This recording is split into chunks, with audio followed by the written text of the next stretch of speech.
উত্তীর্ণ বেকাররা সিটি সেন্টারে অর্থমন্ত্রীর বাসভবন ঘেরাও করে নিয়োগের দাবি তুললেন।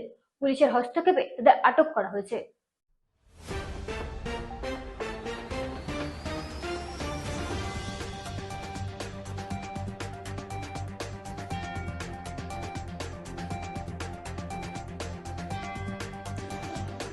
টেট 2 পরীক্ষায় উত্তীর্ণ বহু বেকার যুবক যুবতী আজ সিটি সেন্টারে একত্রিত হয়ে অর্থমন্ত্রী প্রাণজিৎ সিংহ রায় সরকারি বাসভবন ঘেরাও করে নিয়োগের দাবিতে বিক্ষোভ দেখায়।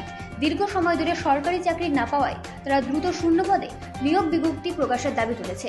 পুলিশের হস্তক্ষেপে তাদের আটক করে এডিনগর পুলিশ লাইন্স মাঠে নেওয়া হয়েছে। আন্দোলনকারীরা বলছেন, দীর্ঘ প্রতীক্ষিত নিয়োগ প্রক্রিয়ায় স্বচ্ছতা ও দ্রুত পদক্ষেপ জরুরি, যাতে যুব সমাজের ভবিষ্যৎ নিরাপদ হয়।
আমরা 2024 নোটিফাই টেট কোয়ালিফাইড যারা আছে 1488 জন, টেট 1-এ 368।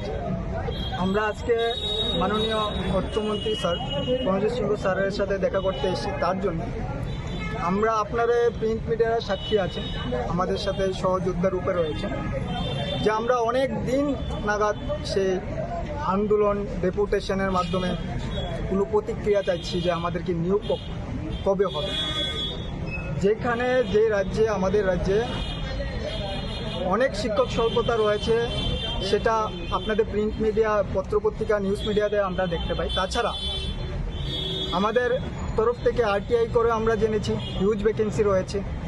তাছাড়া যখন গত অ্যাসেম্বলি সেশনে যখন ভ্যাকেন্সি সম্পর্কে জিজ্ঞাসা করা হয়, কোশ্চেন করা হয় মাননীয় শিক্ষামন্ত্রীকে, তখন দেখা যায় 6900-র উপরে পোস্ট রয়েছে।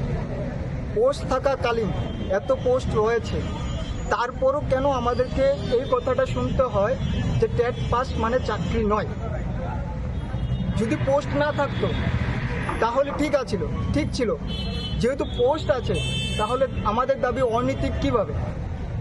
তাছাড়া মাননীয়, আমরা অনেকবার টিআরবিটিতে গিয়েছি, এলিমেন্টারি ডিপার্টমেন্টে গিয়ে কথা বলেছি।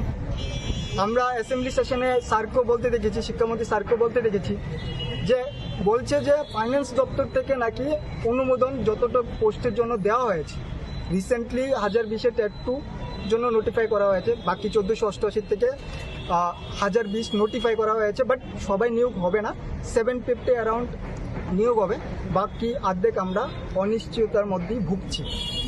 এবার যে জায়গায় মাননীয় সিএম স্যার বলছেন যে অর্থ দপ্তর থেকে যতটুকু অনুমোদন দেওয়া হয়েছে, ডিপার্টমেন্ট থেকেও সেম কথা বলছে।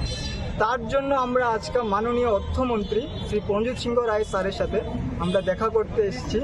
আমরা ওনার সাথে কথা বলে আশ্বস্ত হতে চাইছি যে বাকি যারা আমরা ক্যান্ডিডেট রয়েছি তাদেরকে কবে নাগাদ নিয়োগ করা হবে সে আশ্বস্তটুকু আমাদের পেতে চাই, আমাদেরকে দিন।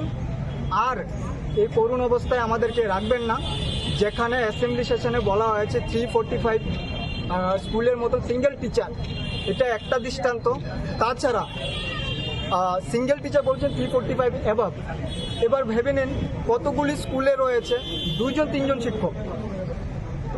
এরকম যদি স্কুলের অবস্থা হয়ে থাকে, তাহলে কেন আমরা দাবি করতে পারি না, কেন আমাদেরকে একসাথে নিয়োগ করবে না?